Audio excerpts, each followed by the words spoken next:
Snow drifted across the windshield in thin, frantic streaks, blurring the world into a wash of gray and white as I turned onto the final stretch of Cold Ridge Highway. I had driven 5 hours through a winter storm for this. One more chance at Christmas. One more chance at belonging. My trunk was full of wrapped gifts, each chosen carefully, each one a small gesture toward a family that had always kept me just outside the inner circle. I told myself this year might be different. I told myself Sienna would smile when she opened the necklace I'd picked for her, that Mom would love the cashmere scarf, that Dad might finally soften even for a moment. But the moment I stepped out of the car, the cold bit into my face and my phone lit up with a new message. 8 words. That was all it took to knock the breath out of me. Don't come inside. This year is just for immediate family. Sienna. Immediate family. As if I hadn't been born here. As if I'd been a visitor in my own life. I looked up at the glowing windows of the Langford house, golden and warm through the falling snow.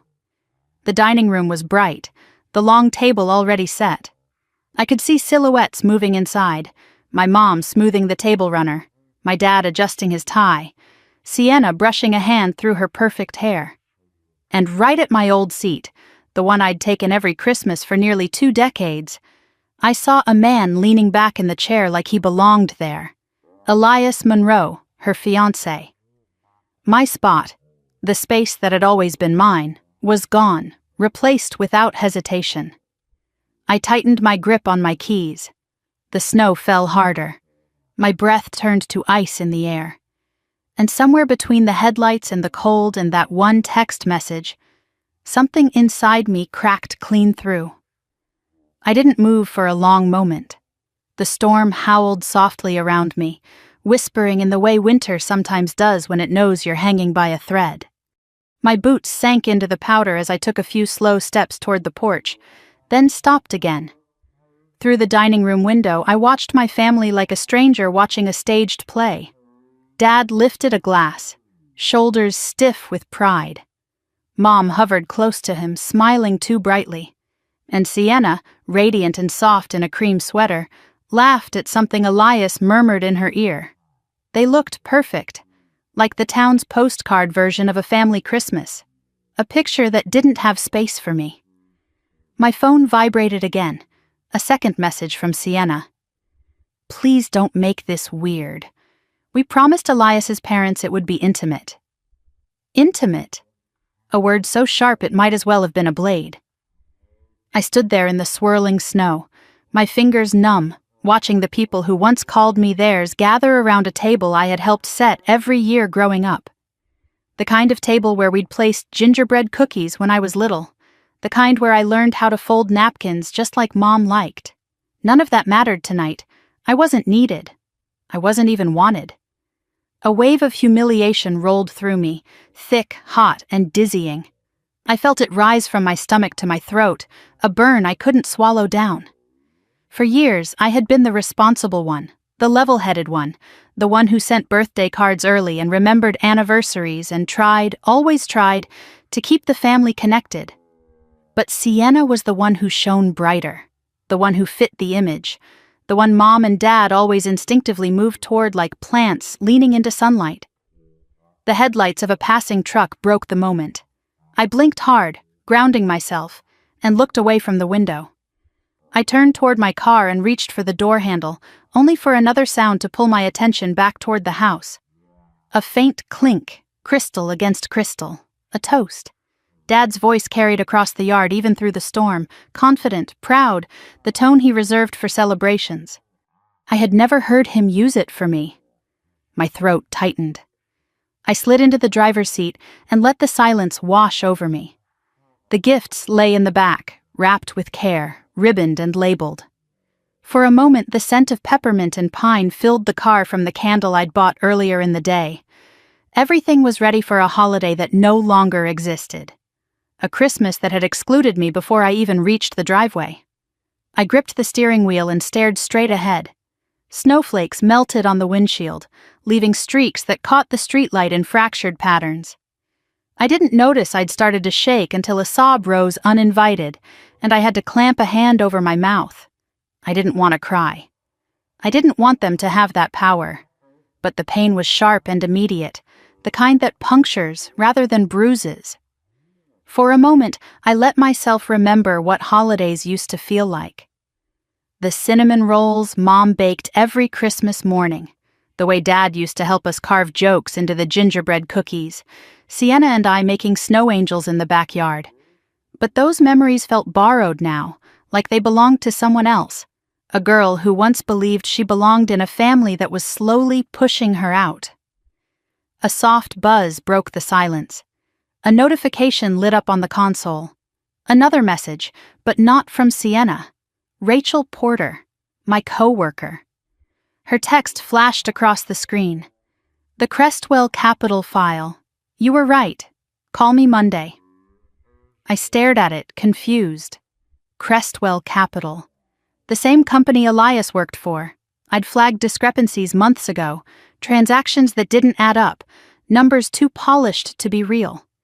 But I let it go because it felt too close to my family, to the deal Dad bragged about securing with them. My chest tightened in a different way. A cold, clean jolt of recognition. Was it coincidence? Or had Sienna told me not to come because tonight wasn't really a celebration? Because something darker was happening inside that house? Something I wasn't supposed to see? I turned toward the glowing windows again.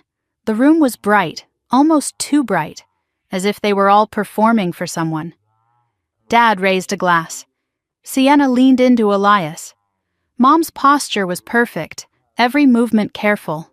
It didn't look like a Christmas dinner. It looked like a negotiation frozen in holiday wrapping paper. I wiped my eyes and forced myself to look away. The storm thickened, making the edges of everything blur like a watercolor someone had spilled water over. I picked up my phone, hoping to see a second message from Sienna, maybe even an apology. There was nothing. Just the cold glow of the screen and the bitter echo of her earlier words. I turned the key in the ignition. The engine hummed low, steady, grounding. My headlights cut through the falling snow, illuminating the house one last time. I pulled away slowly, watching the glowing windows shrink in my rearview mirror until they disappeared into a wall of white. The farther I drove, the clearer my mind became. The humiliation didn't fade. It sharpened. It turned into clarity, the kind that feels like a blade pressed against your ribs. If they didn't want me there, I wouldn't force myself into a place that no longer had a seat for me. But I also wasn't going to let their choices swallow me whole. My car rolled past the final curve of Cedar Ridge Road, and for the first time all night, the storm eased. The world ahead was still dark, but it was open, wide, waiting. And somewhere between the anger, the grief, and the truth settling into my bones, one realization rose clean and undeniable. They hadn't forgotten me. They had erased me. And I wasn't going to let that be the end of my story. I drove until the house and its golden lights were nothing but a memory behind me, and the long black road ahead felt like the only honest path I had left. The snow thickened so fast it turned the world into a moving blur, swallowing the road and the edges of every passing tree. I gripped the wheel tighter than I meant to, trying to steady my breath and the shaking that had nothing to do with the cold. Sienna's message kept replaying in my head like someone pressing rewind over and over. It's just immediate family this year. A sentence so short, so clean, so deliberate that it sliced right through me. My headlights carved pale tunnels through the storm, and every mile felt like another piece of something warm inside me cracking off. Immediate family. As if I hadn't spent Christmases in that same living room since I could walk. As if I hadn't held Sienna's hand the night she was scared Santa would forget our street. As if I hadn't been there for every crisis, every birthday, every time Dad's temper made her cry. And now I was just... what? An optional extra? A seasonal guest? A name that didn't fit the picture she wanted to paint? The betrayal hit deeper than I expected. I kept driving, even though a part of me wanted to pull over and scream into the empty snowstorm. My phone buzzed again. For a moment I thought maybe Sienna had changed her mind. But no. It was Dad. Just saw your message.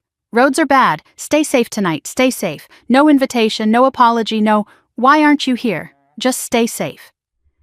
I put the phone face down and let the silence swallow me again.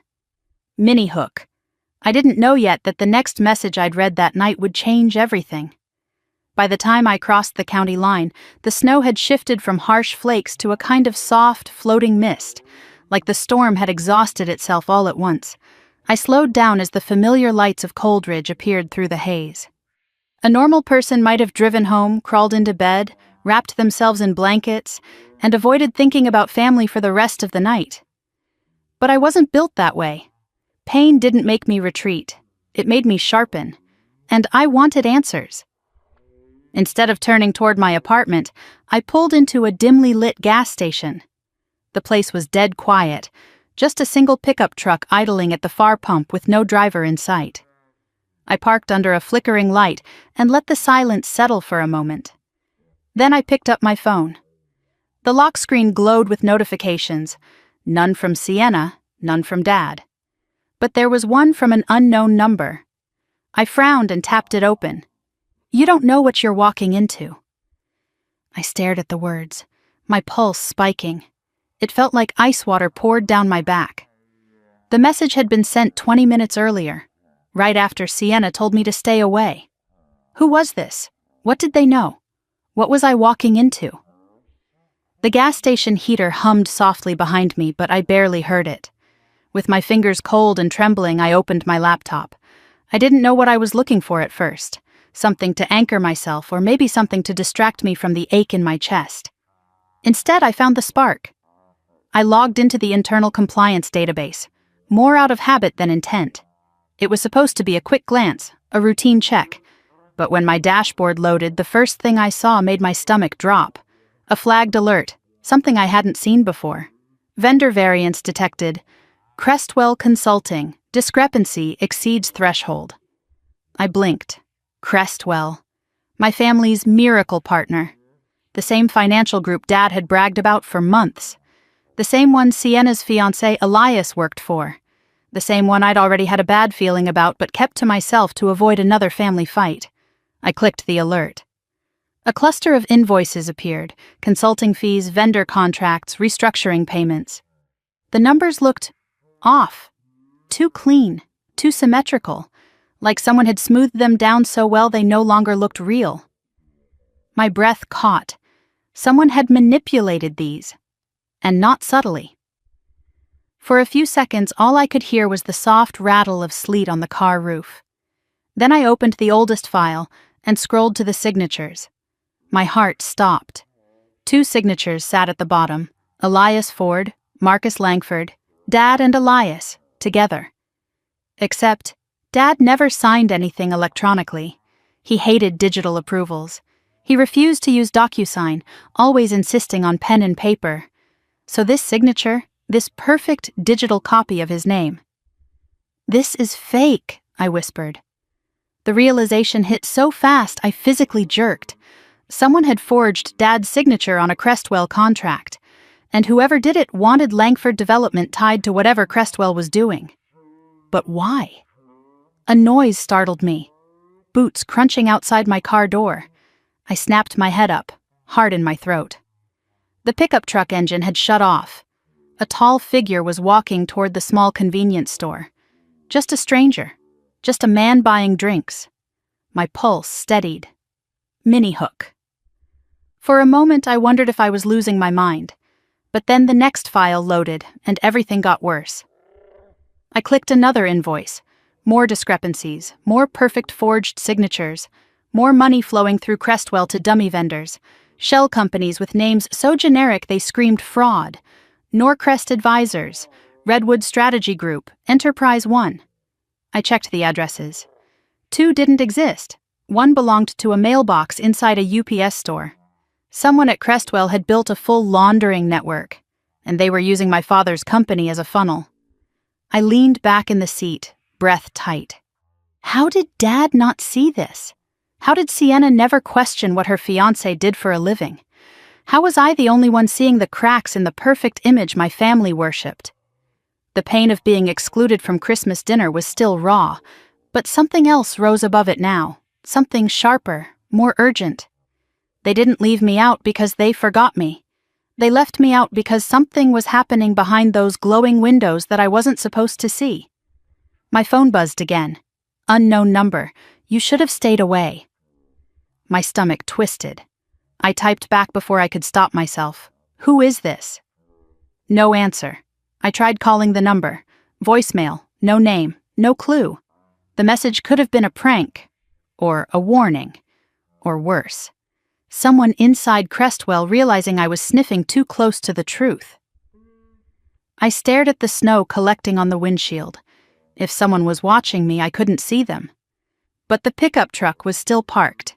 The store lights flickered. Every sound felt too loud. I shut my laptop abruptly. Instinct took over. Get out of the open, get somewhere safe. I turned the key and pulled back onto the road, heading not toward home, but deeper into town, toward my parents' street. I wasn't going inside. I just needed to see the house. When I reached Ashwood Lane, the storm had cleared enough for the Christmas lights to glow in neat rows along the rooftops. The Langford house stood bright and warm, the windows golden with firelight. And through the living room window, I saw them, Dad, Mom, Sienna, Elias, all sitting together around the table, laughing. My old seat, empty for years, was filled by him, the forge, the liar, the man whose signature sat on every dirty Crestwell document I'd just opened. I watched them raise glasses, watched Sienna lean into him the way she used to lean into me when she was little and scared of thunderstorms. For a moment I couldn't breathe, not because they excluded me, not because they replaced me, but because now I understood why. If I had been at that table, I might have noticed something. A detail, a slip, a look, a document sitting on a counter, a conversation too guarded. Excluding me wasn't an accident. It was a strategy. My phone buzzed. One new message. Dad, we miss you, kiddo. Merry Christmas. My vision blurred for a second. Not from tears, but from something colder. I turned off my engine and sat in the dark, watching light flicker across faces I used to trust. And somewhere between the ache in my chest and the anger digging into my ribs, something new settled inside me. Not rage, not heartbreak, clarity. This wasn't just a family betrayal. This was a setup, a cover, a crime. And if they thought pushing me away would keep me silent, they had underestimated me again. Because now I wasn't hurt, I was awake, and I wasn't walking away this time. The motel room smelled faintly of bleach and stale heat, the kind that clings to your clothes long after you leave. I didn't remember pulling into the lot or walking up the stairwell. My mind had been buzzing too loud, my chest too tight. Somehow I'd ended up here, staring at the beige walls like they might answer the questions unraveling in my head. I dropped my bag on the bed and pulled out my laptop again. The screen glow lit up the dim room, and with it, the dread I'd been holding back surged forward. I opened the same Crestwell files. The numbers stared back like an accusation. Someone forged Dad's signature. Someone laundered money through shell vendors. Someone wanted the Langford name tied to all of it.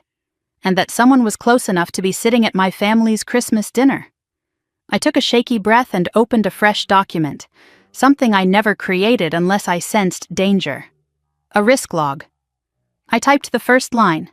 Potential financial misconduct. Crestwell, Langford Development Connection. Possible internal collaborator, Elias Ford. I sat back, staring at the screen. The words felt heavier than truth usually does. Mini hook. I didn't know that while I was typing those lines, someone else was already watching me type them. When my phone buzzed, the vibration felt sharp against the quiet. I grabbed it quickly, hoping, stupidly, it might be Dad or even Sienna trying to fix the disaster of the evening. But it was my colleague Nora. I heard about your dashboard flag. Did you trigger that manually? No, I hadn't. Which meant the system had popped the alert automatically. That only happened under one condition. The amount of money moving through a vendor exceeded the legal threshold. My pulse quickened. I typed back, I didn't trigger it. Can you check if the file was modified recently? Nora responded almost instantly. Modified at 7:42 p.m. Unknown user. right around the time I was sitting outside my parents' window watching them toast with Elias. I felt a cold prickling down the back of my neck. Someone had gone into those files minutes before I saw the alert. Someone inside Crestwell realized the numbers were about to become visible and tried to bury them. But they were sloppy. Sloppy enough that the system caught it, flagged it, and pushed it right to my dashboard. Good. Let them be sloppy. It made my job easier. I closed the chat and dug deeper. The more documents I opened, the clearer the pattern became. Crestwell moved money to Hartford Consulting, an entity with no employees, no office, no digital footprint. From there, money traveled to Langford Development through consulting fees, emergency restructuring, and asset reallocation. Fancy words for, we're using your company as a laundering chute. Dad wasn't a financial expert, he never pretended to be. He built his business with blueprints and calloused hands. He believed in people who shook his hand firmly and looked him in the eye. People like Elias. My jaw tightened. He trusted a man who could forge his signature with the same smooth precision he used to pour wine at Christmas dinner. The motel heater kicked on with a loud rattle. I rubbed my eyes and leaned back. Every part of me was tired, hurt, angry. But beneath all of that was something steadier, something sharper, resolve. Then my phone buzzed again, this time with a voicemail from Sienna. I hesitated before pressing play.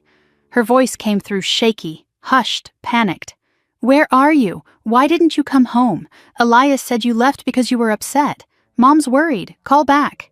She sounded clueless, blind, still buried in the world he'd created for her. I wanted to scream, "Shake yourself awake, Sienna." But her voice cracked at the end in a way that softened me. She didn't know she was part of something dangerous. She didn't know she'd been used. But she was going to learn. I saved the voicemail. Proof mattered now. Proof of who knew what and when. Before I could return her call, my laptop chimed. A system alert. Another red flag. Transaction discrepancy. Crestwell, Hartford. Vendor, North Lane Strategies. $280,000 moved the day before Christmas Eve. 2 signatures. Elias Ford, Marcus Langford. Except Dad was in Denver that day. I knew because he'd sent Sienna and me a picture of his flight delay, complaining about cold coffee at the airport. The signature was forged again. It was intentional, it was repeated, it was systematic. Someone was setting up my father's company as the fall guy. My chest tightened as I wrote another entry in my log. If Crestwell implodes, Langford Development will be blamed first. I stared at the line until the words blurred. Then I added, "This is bigger than a mistake. This is a scheme." A knock sounded on the motel wall. Just the guest next door, maybe shifting furniture. But I jolted anyway. My nerves were shot. I needed air. I grabbed my coat and stepped outside. The cold hit instantly, slicing through fabric and right into bone. Snow crunched under my boots as I walked toward the far end of the parking lot. The town lights glowed faintly in the distance, like they were trying to reach me through the storm. I leaned against the metal railing, staring at the white-out sky, and let myself feel what I'd been pushing down. This wasn't just data. This wasn't just fraud. This was my family, their business, their reputation, their safety. And none of them even knew the storm that was forming above their heads. Mini-hook. Then my phone vibrated again, this time with a message that made my entire body go cold. Stop digging. No signature, no number I recognized. Just those 2 words. I scanned the empty parking lot. The wind howled against the metal siding. For the first time that night, fear pricked through the resolve. I typed back, "Who is this?" No response. Seconds stretched. A full minute passed. Nothing. I forced myself back into the room, locking the door behind me. The motel walls suddenly felt too thin, the lock too flimsy. It was one thing to find forged signatures. It was another thing entirely to receive threats. Someone knew I was digging. Someone knew I had connected the dots. Someone was watching. My mind went back to the silhouette I'd glimpsed in the suburban street earlier. the faint glow of a cigarette near the row of pine trees across from my parents' house. I had dismissed it as nothing. Maybe it wasn't nothing. I sat down again, hands trembling, and opened my email. I typed fast. Subject: urgent. Need to review Crestwell files. Lisa, something is wrong. The vendor patterns, the signatures, the money flows. None of it lines up. It's worse than we thought. Call me first thing Monday. I hovered over send, then hit it before fear could stop me. It wasn't enough. I started downloading all the implicated documents, saving them to an encrypted flash drive. Then I printed the top 3 files, the ones with Dad's pasted signatures, and slid them into the folder I kept for urgent field cases. Not because I wanted to show him tonight, but because if something happened to my laptop, I needed physical proof. The heater rattled on again. It was almost midnight. Snow piled against the window. The storm raged, but inside my thoughts were clearer than ever. This wasn't an accident. This wasn't a misunderstanding. This wasn't a harmless corporate shortcut. This was deliberate, organized, concealed, and my family was in the middle of it. I lay down for a moment, fully clothed, folder resting on my chest, laptop open beside me. The motel pillow smelled like detergent and other people's memories. I stared at the ceiling until the cracks in the plaster blurred. Eventually, exhaustion dragged me under.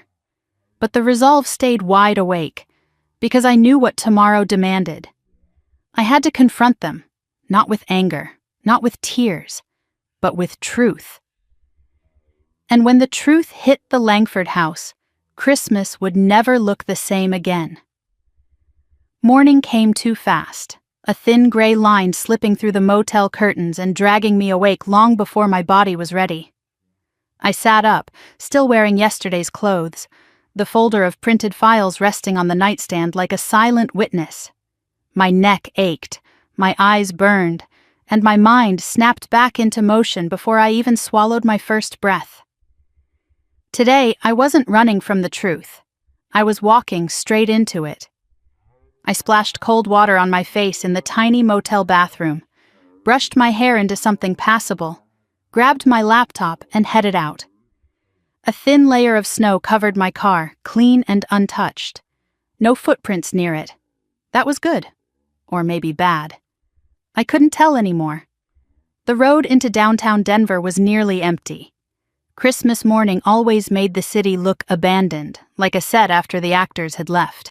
The silence pressed around me, but inside my chest, everything hummed with tension. By the time I reached the office building, most of the lights were off except for the emergency fixtures casting long shadows across the lobby. I scanned my badge. The lock clicked. I stepped inside. My heels echoed off the tile floor as I made my way to the elevator. The building felt cavernous, like the walls were holding their breath. I rode up to the 9th floor alone. As the elevator doors opened, the familiar smell of printer ink and old carpet hit me, and for the first time, my office didn't feel like a place of work. It felt like a crime scene. I made my way to my desk and powered on my computer. The glow of the monitor illuminated the darkness around me, and I began pulling up the files again, this time with more purpose, more detail, more precision. Every number mattered, every signature mattered, every timestamp. As the documents loaded, I was struck by how neatly the fraud had been engineered. Crestwell had buried their scheme under legitimate bills, clean audits, and tidy consulting write-offs. It was brilliant in a horrifying way, but nothing stays invisible forever. Mini hook. And today, I found the first crack in the wall. A notification pinged, an internal message from IT security, unusual access detected from external location. Review required. My breath hitched. External location? Last night? I opened the log, my user ID, my dashboard. Accessed at 9:07 p.m. Except at 9:07 p.m., I had been sitting in my motel room watching snow slide down the window. So if it wasn't me, someone had used my credentials. Then I saw it. The IP address. It belonged to Crestwell's downtown office. A sharp shiver crawled up my spine. Someone within Crestwell accessed my profile last night to see what I was looking at, to see what I knew, They weren't just hiding crimes. They were tracking the people who discovered them. I printed the log immediately, adding it to the growing stack of evidence beside me. Then my phone rang. I flinched. The screen displayed a name I almost wished I didn't know. Sienna. I answered cautiously. "Hey!" Her voice came through thin and trembling. "Where are you? You didn't come home last night." "I needed space," I said. "A lot happened." "I know," she whispered. "That's why I'm calling. Avery, I need to ask you something." "What?" There was a pause. Too long, too heavy. "Elias said you're digging into Crestwell," she finally admitted. "He said you're putting Dad's business at risk. He said you're jealous, and that you're trying to ruin everything." I closed my eyes. Of course he did. This was what manipulators did best. Turn the truth on its head and hand it back like a gift. "Sienna," I said slowly, "he's lying to you." "I don't know what to believe," she whispered. "He's been so good to Dad. He's been good to me." "Sienna," I said more firmly, "I found forged signatures, including Dad's." Silence. "He would never sign the paperwork Crestwell attached his name to," I continued. "He doesn't even use digital signatures. You know that." She stammered. Maybe he forgot." "No," I said. "He didn't forget. Someone forged them because they needed Dad's company to take the fall, and the evidence points straight to Crestwell, straight to Elias." A breath hitched across the line. She whispered, "Why would he do that?" "Because it benefits him," I said gently. "Because if Crestwell collapses, Dad gets blamed first. You get blamed, I get blamed. And Elias walks away clean." She inhaled sharply. "You don't know that." "Yes, I do," I said. "I have the files, and I have proof Crestwell accessed my profile last night to see what I'd uncovered." Sienna didn't respond. I could hear the war inside her, the man she loved versus the truth she didn't want to face. I let her sit with it. After what felt like minutes, she finally spoke. "I'll talk to him," she said. "No," I started, but the line went dead. I lowered the phone slowly, dread settling deep in my ribs. If she confronted him without understanding how dangerous he was, she could make herself a target. Mini-hook. I didn't know then that she already was. I took a breath, refocused on my screen, and opened the last batch of ledger files, records Crestwell kept hidden behind encrypted access. It took me 3 tries to crack them open with my compliance override. When the files loaded, I understood why they tried to hide them. They weren't just laundering through shell vendors, they were moving money offshore, millions. Transactions routed through an intermediary bank in the Caymans, then to a holding company, then routed again into personal accounts. One name appeared over and over. Not Dad's, not mine, Elias Ford. There it was, black and white. The whole shape of the fraud laid bare. He'd used my father's company as a shield, then funneled the profits offshore. My hand trembled as I printed the documents. The folder on my desk thickened, evidence of crimes, lies, betrayals. Then footsteps echoed down the hallway. I straightened. No one else was supposed to be here today. The footsteps paused outside my office. "Avery!" The voice hit me like a jolt. "Dad." He stepped inside, looking exhausted, pale, confused. His coat hung open, his eyes shadowed. "What are you doing here?" I asked. "I went by your apartment," he said. "Then I drove past the motel. Your car was gone. I got worried." "Dad, you shouldn't be here," I said, standing quickly. "You need to go home." He shook his head. "Not until you tell me what's going on." I hesitated, then handed him the top page, the forged signature. He stared at it, at his name, at the date. A muscle in his jaw jumped. "I didn't sign this." "I know." He looked up at me. "Who did?" "Someone from Crestwell," I said. "Someone who wanted your company tied to their fraud." His face went slack with shock. "And Elias?" he whispered. "He's at the center of it." Dad lowered himself into the chair like the weight was too much to carry. "I trusted him," he said quietly. "I let him into my home." He swallowed hard. His next words cracked. I let him into my family. I sat beside him. I know. Tears gathered in the corners of his eyes. What have I done? You were manipulated, I said softly, but now we fix it. He nodded shakily. What do we do first?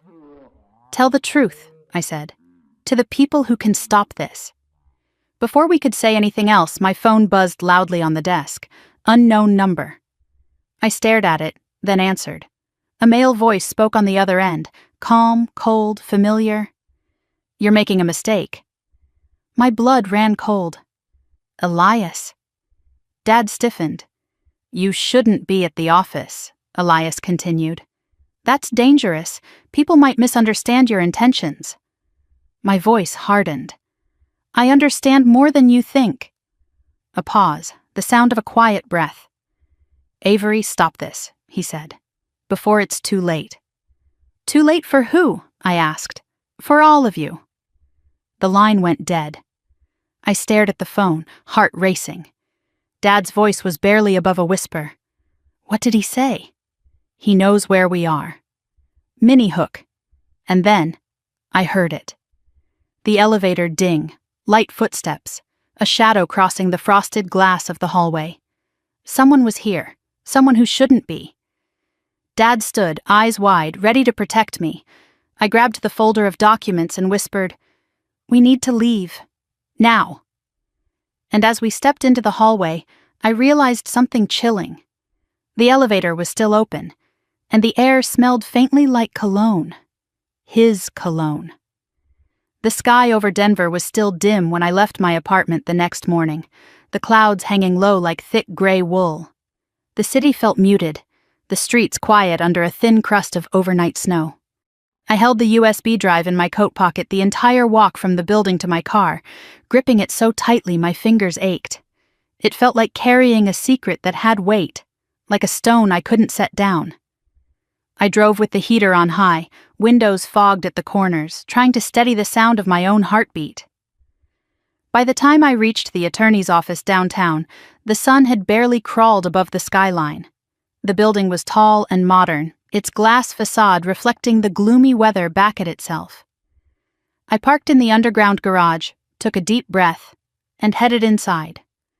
The elevator ride felt endless, each floor lighting up slowly until the doors finally slid open onto a quiet reception area. The receptionist greeted me with a polite, practiced warmth. "You're here for the 9 o'clock with Mr. Greer?" "Yes," I said, my voice sounding steadier than I expected. She gestured toward a row of chairs, but before I could sit, a man in his 50s stepped into the lobby. He wore a charcoal suit and carried a leather folder under his arm. "Avery Langford?" he asked. I nodded. "I'm Daniel Greer. Come on back." His office was spacious, but uncluttered. Bookshelves arranged neatly, degrees framed on the wall, a large window overlooking the city. He gestured for me to sit, then closed the door behind us. "Your message last night said this was urgent," he said as he settled behind his desk. I pulled the USB from my coat pocket and placed it gently on the surface between us. "It is." He studied me for a moment. "Tell me everything." So I did. From the Christmas exclusion to the documents, the discovered shell companies, the altered signatures, the threatened texts, and the evidence in that USB. I told him about Sienna signing papers she didn't understand, about my parents being manipulated, about being framed through falsified approvals in Crestwell's system. He didn't interrupt. He only listened, occasionally jotting notes, occasionally watching me with a look that made me feel both exposed and protected. When I finished, he leaned back slowly. "You have more than a suspicion," he said. "You have evidence. Real evidence." "I don't know who else to trust," I said quietly. "It's bigger than I thought, and it's touching my family from every direction." He tapped his pen against the folder thoughtfully. "It's fortunate you came now. If you had waited, the accusations could have turned toward you before you even saw it coming." I swallowed. "I think that's already happening." He clicked open the USB folder, scanning the documents. His brows lifted. Whoever compiled this wanted someone to see it. This isn't sloppiness or panic, this is intentional. That's what scares me, I said. It should. He paused. But it also means you have a strong foundation for a whistleblower claim. The words felt heavy in the air. Whistleblower. I had spent years avoiding the spotlight, working quietly, doing my job methodically, never stepping into the line of fire. Becoming a whistleblower felt like stepping in front of a train willingly. What happens if I file? I asked. You gain legal protection, Greer said, and depending on the depth of this scheme, the government may shield your identity during early investigation stages. May, I echoed. Not will. He didn't soften the truth. This is a messy case involving family, corporate fraud, and interstate financial activity. You're a central witness whether you want to be or not. My chest tightened. He sensed the shift and added, But you are not the villain in this story, Avery. You're the person doing the right thing. Doing the right thing. It sounded noble in theory. In practice, it felt like pulling a pin from a grenade. I want to protect my family, I whispered. I don't want them destroyed because of this. Greer nodded. Then the first step is to get in front of the investigation instead of behind it. He printed several forms and slid them toward me. We'll file your statement confidentially. I'll be your counsel during the inquiry. And starting today, you will not contact Crestwell, Hartwell, or anyone connected to their leadership. I nodded. And Avery, he said firmly. You will not confront Elias alone, no matter what. My pulse jumped. I wasn't planning to. He arched a brow. I looked away. Not anymore. He let out a controlled sigh. I'll contact the federal office this afternoon. Expect a call for preliminary verification. Be calm, be honest, and stick to the facts. You've done the right thing coming here. When the meeting ended, I felt both grounded and unmoored, like someone had given me a blueprint for a building I wasn't sure I was ready to construct. Still, I walked out with purpose in my step. This wasn't about vengeance anymore. It was survival, for my family, and maybe for me too. Outside, the wind stung my face. I wrapped my scarf tighter and headed to my car. As I climbed in, my phone rang. It was Rachel. You won't believe what just happened, she said without greeting. My stomach dropped. What now? Compliance sent an alert to our whole department this morning. There's been a formal request to preserve all internal documents related to Crestwell Capital. Cold sweat prickled down my back. Already? It gets worse, she said. Your name was flagged for unusual activity. They're reviewing your credentials. And there it was, the first official ripple of the storm. Rachel, I said slowly, I met with an attorney this morning. Good, she breathed. You're going to need one. A wave of fear washed over me, but I kept my voice calm. Thank you for warning me. Just be careful, she said. This is bigger than all of us. We hung up, and I sat in the car, gripping the steering wheel, breathing through the panic. The walls were closing in faster than I expected, but panic wouldn't help. Action would. I started the engine and headed toward Coldridge. The highway stretched out clean and white, the sky an endless gray dome. My fingers tightened around the steering wheel as I replayed everything Rachel had said. If corporate compliance was already moving, then federal investigators were likely doing the same. And if they approached Crestwell before I did, I needed to prepare my parents. I needed to ensure that neither Dad nor Sienna accidentally incriminated themselves. When I turned onto the long road leading into Coldridge, the town appeared quiet. Too quiet. I parked in front of my parents' house again, stepping into the cold air with a sense of urgency. Before I could knock, the door opened. Dad stood there, face pale, jaw tight. We need to talk, he said. I stepped inside and immediately saw why his expression had changed. The living room coffee table was covered in papers, contracts, bank notices, handwritten notes. Mom sat stiffly on the couch, hands clasped tightly in her lap. Sienna stood by the window, arms wrapped around herself as if bracing against a cold that wasn't physical. Dad picked up a document and handed it to me. This came in the mail this morning. I scanned it quickly. An official notice requesting documentation for several transactions tied to Langford Development. A preliminary inquiry. Nothing accusatory, yet. But it was the kind of document that preceded something larger, something formal. "They're looking," I whispered. Dad nodded grimly. "And they'll find we signed off on contracts we didn't understand." Mom's voice trembled. "We were trying to fix things. We thought we were doing the right thing." Sienna's eyes were red. "Avery, I didn't know it was fraud. I swear." I set the papers down and faced them. "It doesn't matter what you knew. What matters now is what you do next." Dad swallowed hard. "We'll cooperate." "You have to," I said, "and you need to stop trusting anything Elias ever told you." At the mention of his name, Mom flinched. Sienna looked away. Dad sat beside her and rubbed his temples. "I've called the board. We're freezing operations until further notice." That hit me harder than I expected. Langford Development had been in our family for decades. Seeing Dad say the words aloud felt like watching the foundation crack under his feet. "I met with an attorney this morning," I said gently. "He's filing a protected statement for me, and he's going to help us navigate what comes next." Dad nodded slowly. "Good," Mom whispered. Is it going to get worse?" I didn't lie. "Before it gets better? Yes." Silence settled over the room. Then Dad said something that made the breath catch in my throat. "Thank you, Avery, for not walking away." Mom looked at me with a softness I hadn't seen in years. Sienna walked over and slipped her hand into mine, squeezing once. I wanted to collapse from the weight of it all. But there was no time. "We need to gather everything," I said. "Every contract, every email, every message.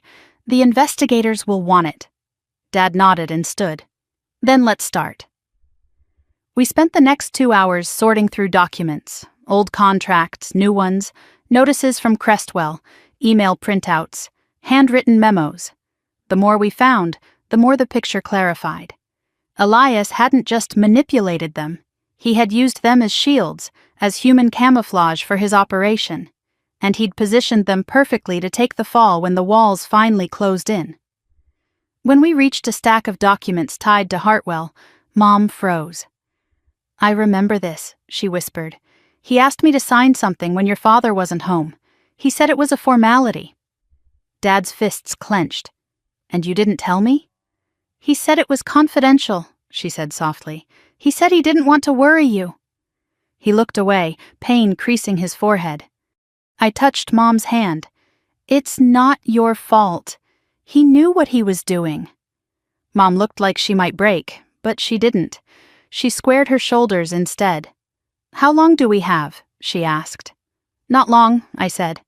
After hours of sorting, the dining table was covered with documents. Sienna finally sank onto the couch, exhausted. Dad placed his hands on the back of a chair, leaning into it. "What now?" "Now," I said, "we wait for the investigators to call." Sienna's voice cracked. "I want this to be done." I sat beside her. "It will be, eventually, but we have to walk through it." "Together?" she asked. I nodded. "Yes, together." The wind rattled the window, snow drifting softly outside like a reminder that the world kept moving whether we were ready or not. As I stood to leave, Dad followed me to the door. He paused, then said quietly, "I'm proud of you." The words caught me off guard. I didn't cry, but I felt something inside me loosen, just slightly. When I stepped into the cold, I knew the storm had only begun. But for the first time, I wasn't facing it alone. Snow drifted in thin spirals across the road as I drove back to Denver, the sky sinking into a steel-gray dusk. The day had stretched longer than it should have. Meetings, warnings, evidence piling higher than my nerves could handle. But I felt strangely steadier than I had in days. Every step forward was a step out of the dark, even if the path was jagged. And yet, as the city skyline came into view, a tightness returned to my chest. I knew what waited for me at home. I knew the investigation would escalate. I knew the storm was gathering speed. Still, I hadn't expected the message waiting on my phone when I walked into my apartment. It was from an unknown number. "We see you. Stop this now." The words were blunt, cold, and confident in a way that turned my stomach. Not threatening, promising. I set the phone down on the kitchen counter, resisting the urge to throw it. For a few long seconds, I just stood there, breathing, counting the beats in my chest until the sharp edge of fear dulled again. This wasn't new. Whoever was behind Crestwell had already sent warnings. But now that legal bodies were involved, whoever sent this was getting desperate. Good, I thought bitterly. Desperation meant cracks. I plugged in my laptop and logged back into our internal portal, searching for any sign that my credentials had been used again. There were no new flags, no suspicious logins, nothing to suggest someone had breached my account a second time. I leaned back in my chair, exhausted but alert. I had to walk carefully. One wrong move and this entire case could flip on me. One wrong assumption, and I'd be labeled a participant instead of a witness. The thought alone made my pulse quicken. A knock at the door jolted me upright. It wasn't loud, just 3 soft taps. But at this hour, it felt like a gunshot. I approached the door quietly and looked through the peephole. Relief washed through me when I saw Rachel standing there, bundled in her coat, her breath fogging in the hallway. I opened the door immediately. "Rach, what are you doing here?" She stepped inside quickly, glancing down the hallway before the door closed behind her. I didn't want to say this over the phone. My stomach tightened. What happened? She slipped off her gloves, avoiding my eyes. "There was a meeting this afternoon. Upper compliance. Legal was there. They didn't name you directly, but..." Her voice dropped. "Your manager pulled your access temporarily." I felt my body go still. "They suspended me?" "No," she said quickly. "Not formally, but they flagged your credentials and locked your login. They want to review activity." Which was corporate language for, "We don't trust you right now." "How many people know?" I asked. "Only a few," she said. "But rumors travel fast." My legs felt weak. I sank onto the edge of the couch. "They think I'm involved." "They're being cautious," Rachel said gently. "But yes, they're preparing for the worst-case scenario." Of course they were, and if I hadn't acted early, if I hadn't spoken to Greer or collected evidence, this could have spiraled into career-ending damage before I even knew the scope. Rachel sat beside me. "Tell me you talked to someone, a lawyer, you filed something. You didn't try to handle this alone." I nodded slowly. "I met with an attorney. He's filing a protected statement." "Good," she whispered. "You did the right thing." But my mind was already shifting. If corporate compliance was locking down systems, then federal investigators were moving too. And Elias, he wouldn't sit quietly. Not a man like him. Not when the walls were closing in. "What about Crestwell?" I asked.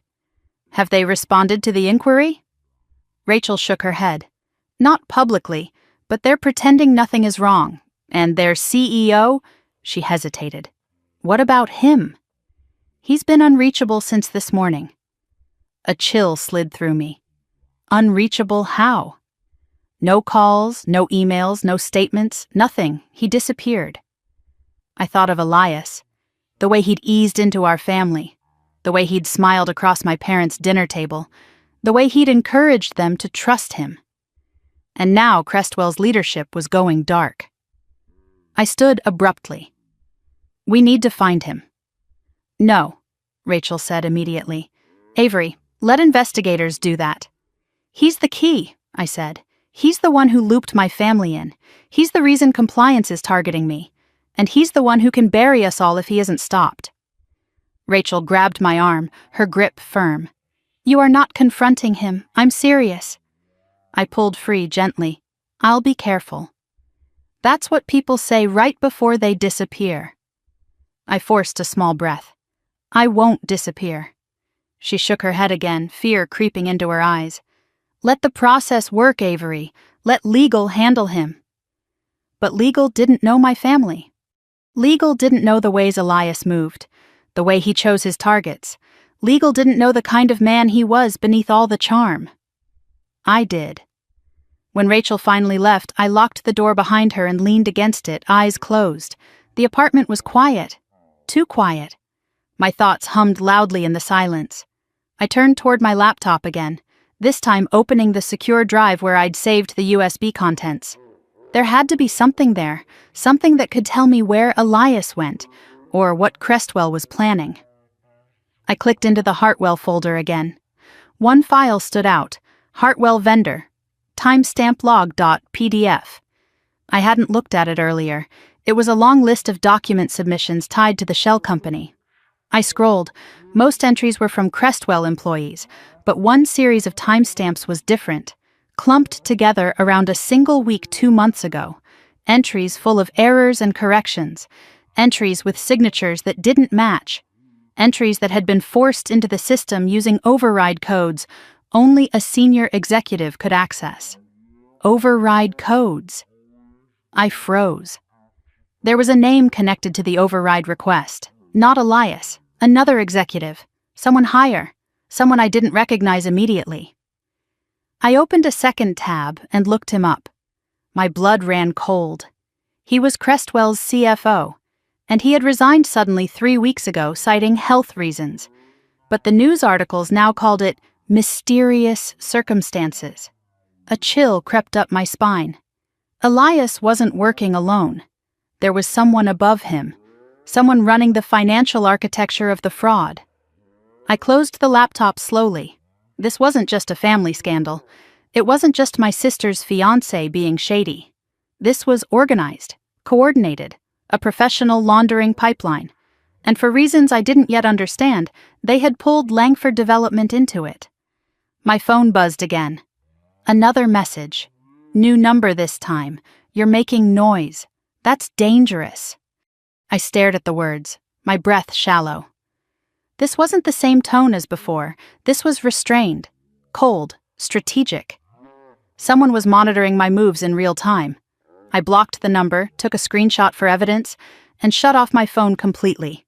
I needed to move, change environments, think clearly.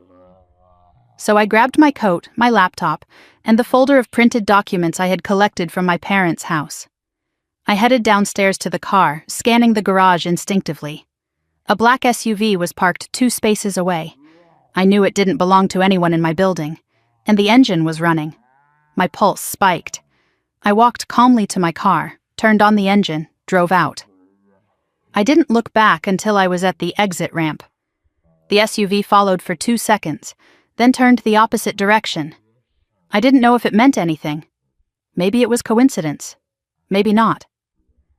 I drove to a nearby coffee shop, one open late, one with cameras and crowds and noise. Safety in numbers. I ordered tea I didn't want and sat in the back where I could see the entrance. I opened my laptop again. I needed a plan, not reaction, strategy. I pulled up everything. The altered contracts, the offshore routing numbers, the fake vendors, the resigning CFO, the forged signatures, the text threats, the inquiry letters, the timeline of every suspicious transaction. All of it formed a pattern. But the center of the pattern was clearer than anything else. Elias.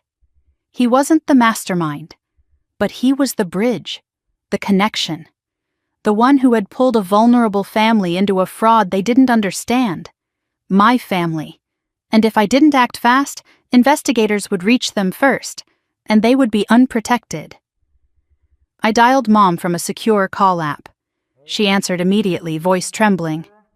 "Avery, are you okay?" "I'm fine," I said softly. "But listen closely. Do not answer calls from unknown numbers. If anyone asks for documents, you send them only to me or the attorney. Do not talk to Crestwell. Do not talk to Elias." Mom breathed shakily. "Is it getting worse?" "It's getting real," I said, "and that means we need to be smarter." "Your father hasn't slept," she whispered. "He keeps pacing. He's scared." "I know," I said gently. "Tell him I'm working on it."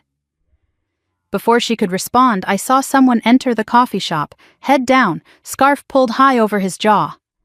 My breath stopped. Elias. He scanned the room slowly, looking for someone. My chest tightened so violently I almost stood too quickly. He didn't see me. Not yet. But he was here, too close, too deliberate. Mom's voice echoed faintly through the phone. Avery? Avery, what's wrong? I lowered my voice. Mom, lock the doors. I'll call you back. I ended the call. Elias took another step inside, shaking snow from his coat. His eyes lifted and landed on me. He froze when his gaze locked onto mine, his posture tightening in a way that told me he hadn't come here by accident. He didn't look surprised. He looked expectant, like he'd planned for this, like he'd been tracking me. I slid my laptop closed slowly, keeping my movements controlled, calm, deliberate. The hum of the coffee shop felt suddenly distant, muffled under the roar of blood in my ears. Conversations faded. Cups clinked somewhere near the counter. A barista laughed, but all of it blurred behind the sight of Elias crossing the room toward me, each step precise, quiet, measured. I didn't panic. Panic was loud. Panic was noticeable. What I needed was steady. And so I straightened in my seat, my pulse thudding in my throat, and met his approach with the same practiced calm I used in conference rooms with corporate executives who lied for a living. He reached my table and paused. Avery, he said smoothly, voice dipped in warmth he didn't mean. I wondered when we'd run into each other. I rested my hands on the table, fingers loose. You tracked my phone. His smile didn't shift, but something icy flickered behind his eyes. Why would I do that? You tell me, I said evenly. He glanced around, watching the cafe with an air of casual confidence before slipping into the chair across from me. He leaned back, crossing one ankle over his knee like he was settling in for a pleasant catch-up. You're a hard person to reach these days, he said lightly. Your sister's worried. My sister, I echoed, keeping my tone flat, is afraid of you. His smile sharpened. She's emotional. You know how she gets. I studied him closely. The man had always been polished, pressed shirts, clean lines, perfect hair, but today there was something frayed around the edges, a flicker in the eye, a tightness around the mouth, something unraveling. You didn't come here for coffee, I said. No, he agreed quietly. I came to talk. That's what the anonymous messages were for? His jaw ticked. Barely, but it ticked. Sometimes, he said softly, people need reminders to keep their noses out of places they don't belong. You mean my family's business? I asked. Or Crestwell's offshore laundry service? He didn't flinch. That was the part that chilled me. He leaned forward, lowering his voice. Avery, you're making a mistake. I laughed under my breath. You've told that lie to everyone in my family already. Try something new. He didn't appreciate that. His hand tightened around the armrest, knuckles whitening just slightly. You think you understand what's happening, he murmured. But you don't. This is bigger than your father's company, bigger than your sister, bigger than some petty disagreement between us. Then enlighten me, I said, folding my arms. He glanced toward the door, toward the windows, then back at me with a subtle shift, like a man who wanted to talk but shouldn't. Leave it alone, he said, voice low, almost pleading. Walk away, let this play out. Trust me when I tell you that interfering will not end well for you. For me? I repeated. Or for you? He exhaled through his nose, controlled but fraying. You're smart, Avery. Smarter than most people in your office. Smarter than your father. Smarter than your sister. I get why you're curious. But curiosity in the wrong direction. His eyes darkened. Has consequences. I held his gaze without blinking. I'm not afraid of you. You should be.